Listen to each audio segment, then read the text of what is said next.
G'day everybody, Nick Dingle here again with part 4 of our virtual reality tower defense game. This time around we're going to be looking at creating the purchasing space so we can actually buy towers while the game is playing and start placing them along the walls. Now that sounds like a fairly simplistic thing, but there's a number of steps to get it right and get it flexible enough that we can add as many towers as we want in that purchasing space. So this is the particular area of this game that I'm not particularly happy with. I think I'd spend a lot more time if I was developing this for a personal project or an actual professional project, only because it looks really simple, it works well enough, but I think feedback-wise for the player, it doesn't work that great. And a lot of the emphasis in this video is going to be working with virtual reality and working with the limited controls that you get in a Google Cardboard, because you need to remember that all you get is looking around and clicking a button, and that is it. Okay? So I've designed the interface so it works with virtual reality, and I've followed a number of suggestions from Google and the Unity developers as well. And we've tried to utilize as many built-in functionality for Unity so we can get it up and running quickly. Okay? I think if I did it again, I would probably create a lot more graphics and a lot more things to make it prettier and a lot more professional. But let's get the thing actually going, because I'm sure you're sick of me talking. So what I did is I created a canvas, and the canvas is going to sit up here in our world space, basically here in front of the camera when the game first starts. And the reason I like it at the camera, like facing the camera at the very beginning, is the player gets a real sense of that's where you find it. Okay, and then there's a little bit of green on the bottom of the camera, so it gives them emphasis to look down, and then they see the playing field that they've got to work with. Okay, so to create this thing, let us create a canvas.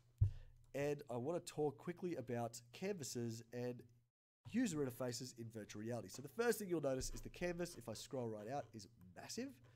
Okay, it's nowhere near the middle of it, but the way canvases are supposed to work, so let's say, for example, I put a text object on it, they're supposed to overlay the camera no matter where they are around the world. So if I move this around, that canvas represents the size of my camera, not the size of the actual canvas. Whoops, get back there. Okay, oh my gosh, why is that still selecting? Okay, so you can see as I move it around, it always tracks in front of the camera. Now that's okay, but the problem is if I play the game, hopefully this is in the right mode so I can, oh, it's not the right mode. Let me quickly switch my build settings. Sorry guys. So the reason this is such an issue is because when you got something overlaying in the interface, that means it's always on the screen. And it's probably a little bit bothersome when it comes to virtual reality. What you actually want to do is it needs to be something physical in the world that the user can try and touch. Let me just quickly let this finish up.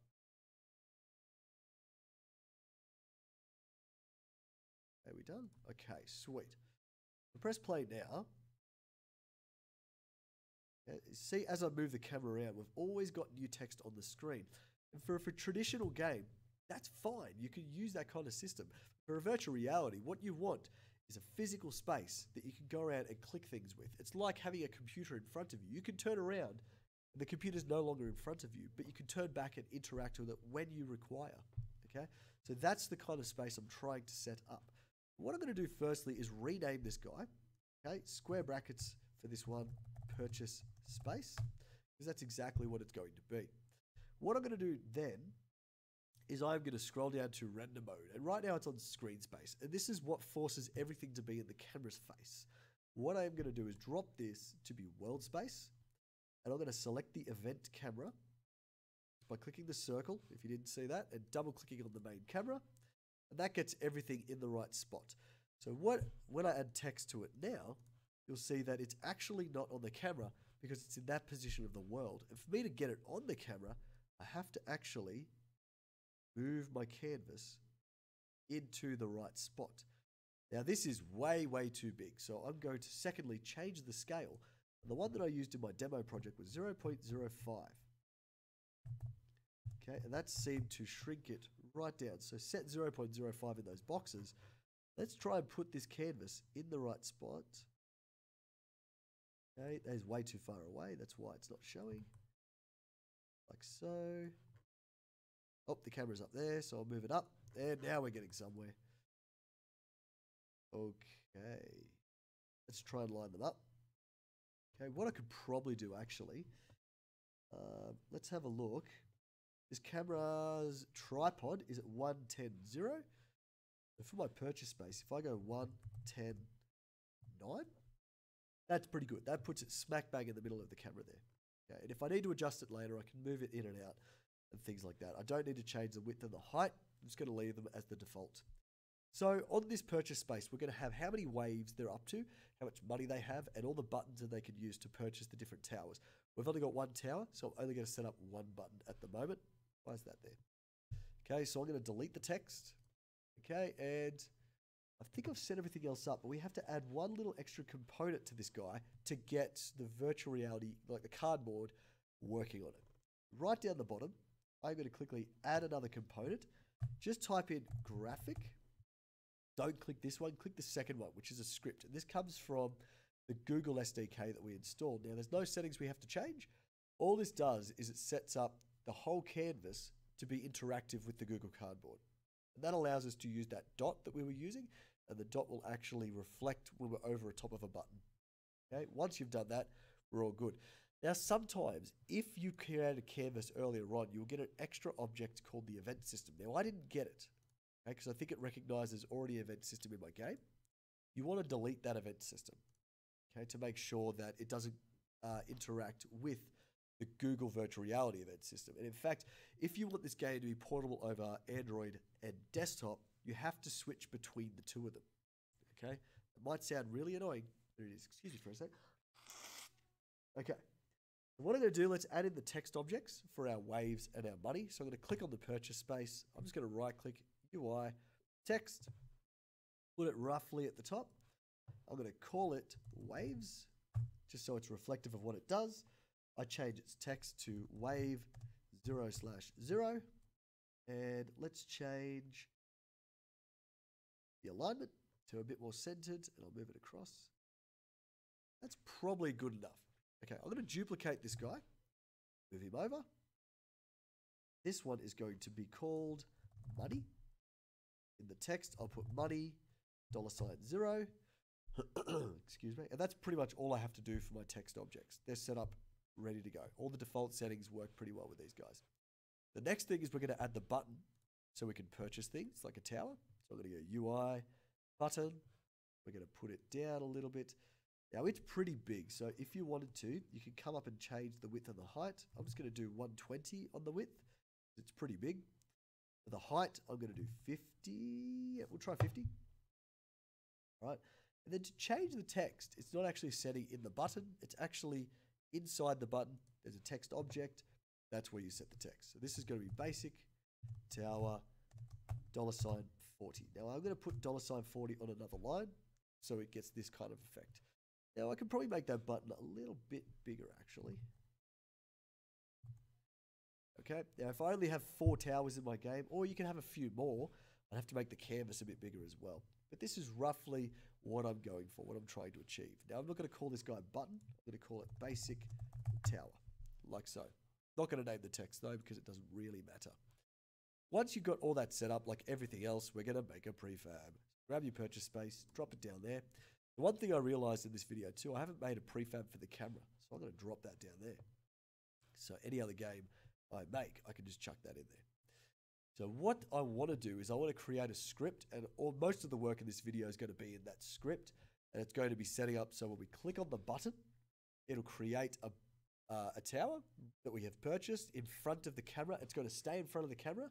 When we look down at the walls, it's going to snap to the top of the walls, and when we press the button, it is essentially us placing the tower. So we purchase the tower, then we place the tower in that essence. All right. But before we do that, I am going to change our basic tower here. I have to change a couple little things about him.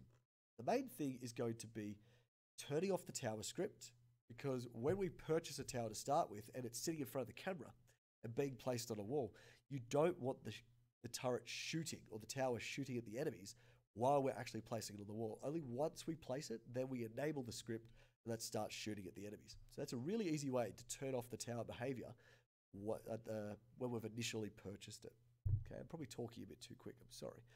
The second thing we need to do is change the material, because when we first purchase the tower, I make it a little bit see-through so we can actually look through it. So what I'm going to do is just change this rendering mode setting here to transparent. I'm not going to change anything else about it, just the fact that it's going to be transparent at some point. Okay, and now we're ready to do the scripting. Okay, so the first thing we're going to do with our script is just handle the money here. We're going to display how much money we actually have at the current moment. And that's going to update all the time. So I'm going to make a new script. Purchase space. Don't put an actual space in between those words. Open it up. First step is we're going to go to the very top of the script. I'm over here, Mr. Visual Studio. Why are you over there? Sec, it's loading. Get off that screen. Get over here. So the first thing we need to do, because we're going to be interacting with UI elements, we need to put this line at the top, like so. That way we can actually use the text object, the button object, and the canvas and things like that if we wanted to. Okay. The first thing we're going to do is add a variable at the top here, which is going to be our money object, our text object. So I type public text because that's the data type. You can confirm that by UI.text.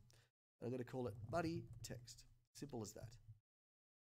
And what I'm going to do is get rid of void start. We're actually not going to use him at all. And I like to get rid of those comments. I hate them. And one line of code. We're going to update this money text each frame with how much money we have. Now, if you remember from the previous video, this guy here, yep, tells us the amount of money that we have all the time. What I'm going to do is go money text dot text, that's the property I want to update, equals, and in quotes, the word money with a $, and then after it plus money, capital M, dot amount. So it displays the word money, $, and then afterwards the amount that the player currently has. Okay, so with that done, we should be able to hit play. Well, actually, oh, I should drag my script on. Hurry up. Now, did that work? That was a bit weird. Yes, it's on there. Before it works, we need to tell it what the money text is. So I'm going to grab this text here, drop it into that box, go up and hit apply to make sure that's not bold anymore. Hit play, and hopefully money there, update to 90. And there it is, as simple as that. Okay, so the money's done. So let's set it up so we can actually get this button purchasing a basic town. Now the waves we're going to do in the next video when we set up our spawning system. And for this one, we're going to actually create a function which we haven't talked about just yet. It's called public void by basic tower. Now, obviously, I'm making this up. I've created this function with my own name. Unity doesn't know what this is, even though it's called basic tower and everything else here refers to basic towers. Unity doesn't know what it is, but I'm going to write some code and we're going to actually attach it to the basic tower in but a moment. Now, there should be a quick question we have to ask. When they click on that button to buy their basic tower, they have to have, do you have enough money? Have you already bought a tower? Two quick little questions that we have to ask. If they don't have enough money and they have already bought a tower and they haven't placed it down just yet, then we're not going to let this function continue. Now, this question, I can answer this question because that's easy. I just say, how much money have you got? This question here, I can't answer just yet because I haven't got anything to remember if we've bought a tower just yet. What I'm going to do at the top of our script, just like we did with our health bar, I'm going to have a prefab variable and then an actual variable. So public game object, basic tower prefab. So that's going to give us a spot to specify what the basic tower is in the editor. And I'm going to have a game object called bought tower. Now this one's generic because it could be any tower that we buy. We only need to do one of them because we can only buy one tower at a time. That might not make sense yet, but we'll get to it in a moment. So let us ask these two questions. If money.amount is greater than, I'm going to ask the opposite question if they don't have enough money. So less than 40, they won't have enough money. Or bought tower does not equal null. Okay, so what does that mean? So this question here is asking, they don't have enough money, do they? This question here is asking, have they already clicked on a tower and they haven't put it down on the wall just yet? Okay. Now, if any of these questions are yes, we're not allowed to buy another tower. So what I do is I put return. What that does is it will exit this function here straight away. If there's any more code here which we're about to put, return stops it. So if they don't have enough money or they're already bought a tower, they're not allowed to execute anymore. So they can click on this button as many times as they want. This function will not continue. Okay. So what we're going to do is we're going to create the tower first. So spawn a new tower for them. So we're going to spawn a basic tower. So with everything else, instantiate basic tower prefab. Okay. The position is going to be from the camera's center. Now this is going to be the weirdest bit of code I've done probably so far. Okay, and it's going to be camera.main.screen to world point. So it's converting a 2D set of coordinates on this screen to a 3D coordinate in the middle of the screen. Okay, and what position? It's going to be 0.5. Oh, sorry, I need to do new vector 3 0.5f 0.5f. And what this does is it goes to the middle of the screen. Because the way 2D coordinates work is 0, 0 is in the top left, 1, 1 is in the bottom right. So 0.5, 0.5 is in the middle of the screen. So that's where we're going to spawn the tower to start with. Okay. Okay. The second thing we'll do over here, it's after this second bracket, is do quaternion.identity, just a regular rotation. Okay, and that's all we have to write. Now that's a pretty big line of code, so hopefully you got it all. Sorry if you didn't. Like I did with the other guys, we need to capture the tower we just bought. So bought tower equals instantiate. So we've now bought a tower. That means if we've bought the tower, it's not null. So that means we can't buy another tower until we've dealt with this one we just bought. What I like to do now is make it a little bit transparent. Like so. And the way we do that is we grab the color value from that red material, change the alpha value to make it slightly transparent, and then when we place the tower, you pull that value back up. So what we're going to be doing in the script, sorry if this is so confusing. Oops, thinking about my script. Whoa. Okay. What we're going to do with this guy here, oh, you're doing that again, I hate that, is we're going to be accessing the material, changing the color value, and dropping the alpha value. So it's slightly transparent like that. And then when it's placed on top of the wall here, we up the alpha value again. Now, as you can see, it ranges from 0 to 255 here in the editor, but when we go into the script, it's going to range from 0 to 1. So we want to use 0.5 to go to the middle. Now, I'm going to leave that as full, because otherwise it affects every single color in my entire game, not just the tower. So, in the script, first thing we have to do is grab the color out of the tower. So, bought tower.getComponent renderer, close that, brackets, .material.color. So that's how you access the color. I'm going to put that in a variable on the front. So color, I'm Australian, so we spell color with a U. All right. Weird line of code, but this is me getting the color out of its material, putting it into this variable so I can change it. So we go color.a equals 0.5f. So this is me making it half transparent. And then we have to put this color back into this guy here. So we're basically swapping this top line. Bought tower get component renderer dot material dot color equals color with a U, and that's us putting it back in. Now we haven't done one thing which is really, really important, is take away their money. Money dot amount minus equals 40, because that's how much it costs for this tower. All right.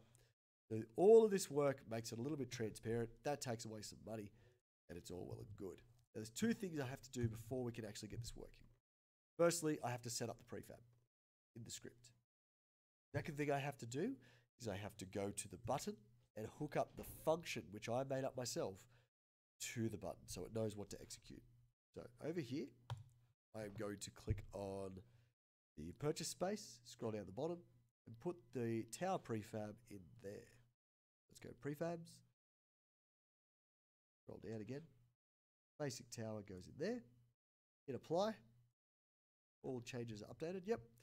And then to make the button execute that function we just spent so long making, we click on Basic Tower, and you scroll down to this on-click here. Basically, this is a way of adding a click event to a button with the script you've just written. And the way it works is you click Add, and you leave that as runtime only. You have to select the script that has the function, or the object, sorry, that has the script that you want to execute. And that is purchase space. I'll double click on that. And then I'm going to change the function to be purchase space, because that's our script, and buy basic tower. And again, hit apply, make sure all those settings carry across. So when I click on this button, it's going to go to my script on purchase space, and then execute the buy basic tower function. So hopefully, it'll create a tower right smack bang on the camera and take away $40. So let's have a look. Over here, click on the button, and if I pause the game, you'll see it made a clone over here. Actually, I'll unpause it for a sec. You'll see it took away $40. And there is the tower. You can see it's slightly transparent as well. Okay, so the transparency trick worked. Now the next thing we have to do is get it so when we move the camera around, the tower stays in front of the camera. We actually have to get the tower in front of the camera. When we move around, it stays in front of the camera. Okay. So, and I just realized something about the script as well. I can shorten all this. You're going to hate me, guys. This here can be just transform.position. Okay? We didn't need that big convoluted thing. I originally did in my old script, but we don't anymore because of how I changed it. Okay, so if you want to update that, shouldn't have too much of an impact on how it works. If I just quickly have a look. Yeah, it puts it over there on the cans, which is fine because we're now going to take control of that bought tower and put it in front of the camera all the time. So let's do that right now, and it's going to be something we have to do in void update. But I'm going to make a new function called move purchased tower. And in here is going to be the code for moving the tower around. It's going to be really, really simple, thankfully, to move the tower. So move tower in front of the camera. And the way we do this is you go bought tower.transform.position equals, this is the tricky part, camera's position. So camera.main.transform.position, so the actual position of the camera, but then we have to move it in front of the camera. And the tricky part is, how do you know which way is the front of the camera? Because the camera can rotate in any direction. So what we do is we add on I'll make it on a second line here. Still one line of code, but I'm putting it on a second line. Camera.main.transform.forward. Okay, that'll put it in front of the camera, but I want to put it a little bit more, not just in front of the camera. I want to put about 5 spaces. And we do times 5. Okay, that's a bit of a weird line of code. That is one line of code, by the way. You don't have to have a new line like that. So I'm putting it in exactly where the camera is. Then I'm targeting forward, so whatever way we're looking, and then moving forward 5 spaces from that point. And to execute this code, I put move purchase tower there. But the question is, what if we haven't bought a tower yet? I have to do a quick if statement.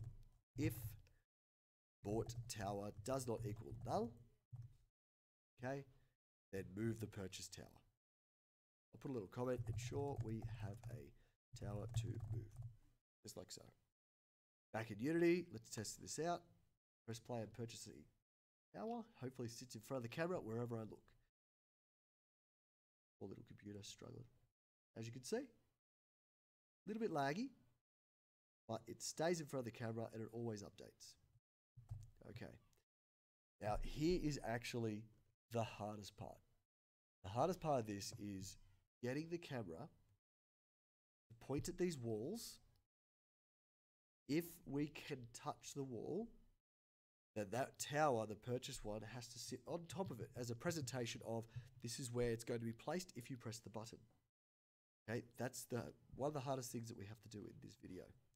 And what I'm going to do is I'm going to make a whole separate function, and we're going to call this void check for wall, like so. Right, and the way this is going to work is if we have a purchase tower, we are going to raycast from the camera down. Just like we did with the tower shooting the enemies, we are going to raycast straight in front of the camera. If it hits a wall, then we're going to move the warp tower onto that spot. Okay, if we don't hit anything, we presume that they're not over a wall. Okay, excuse me for a sec. Sorry guys, I got a bit of a cold at the moment. Still want to record this video though. Really gross, I know. So in this function here, we first of all have to raycast from the camera outwards. Then we have to see if we've hit a wall. If we hit a wall, move the warp tower on top of it. But firstly, let's create our raycast. So let's go ray, and we're going to call it raycast equals a new ray. And we need two things, the position of the raycast and the direction. And that one's pretty easy because we're basing it around the camera and which way the camera is looking. So camera.main.transform, thank you, .position. So that's the position we want the raycast to start at, and camera.main.transform.forward is the direction the ray shoots. Okay. I now want another variable which is going to capture the information about what we hit, which is the ray cast hit. And I'm going to call it hit, just like so. Then, because I don't trust myself most of the time, I like to do a little debug. So to do, remove the next line. And this is so I can see my raycast in the editor. So debug.drawRay. And we do raycast.origin, raycast.direction times, let's say about, what's the distance is really infinite. So let's just do like 100. Okay, cool. So what this will do is we'll see a line, a white one, in the editor. When we've bought a tower, there should be a white line all the time when we hook up this function, of course. So on this point, let us just hook up the check for wall function in our update. So what I have to do, I should have made this a multi-line if statement by putting curly brackets and putting this line of code inside. Because now I'm going to do check for wall. All right. So this guy moves the tower, this guy shoots a raycast. So let's have a look. When I purchase Mr. Tower, we should see a line coming out of that once we've purchased. Whoa, where am I? Click. If you look, there is a white line just there.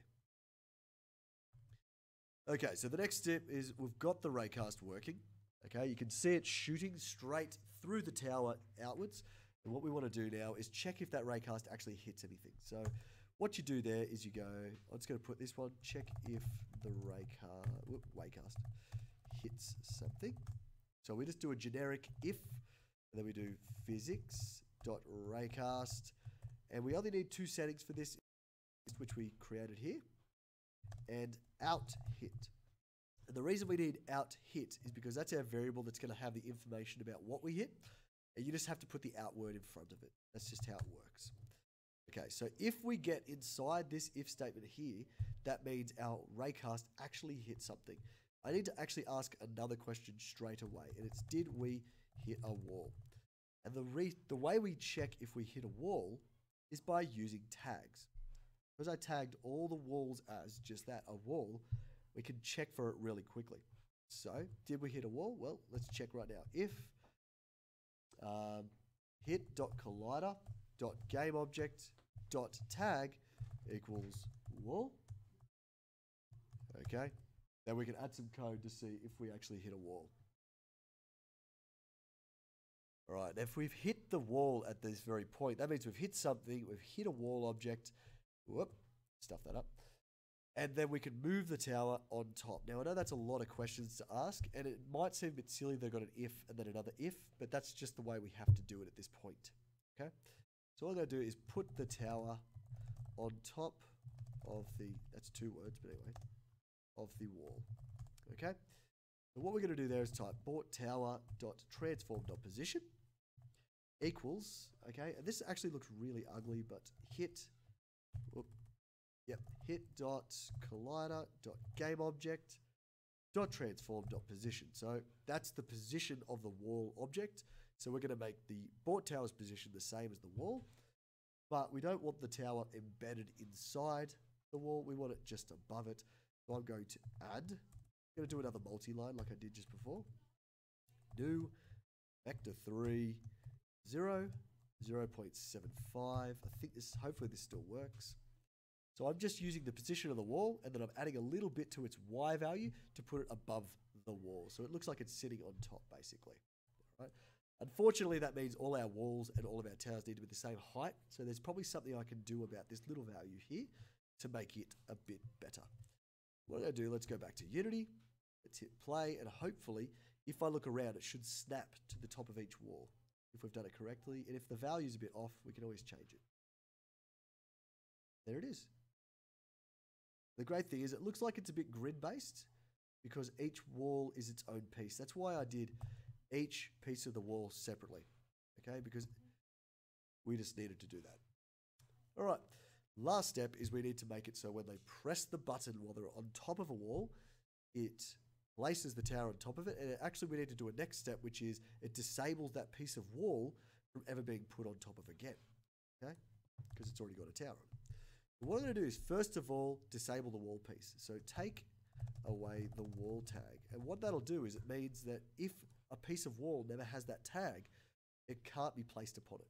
It's really easy to do that. So hit collider game object dot tag equals, I can't do that. You've got to go untagged, like so.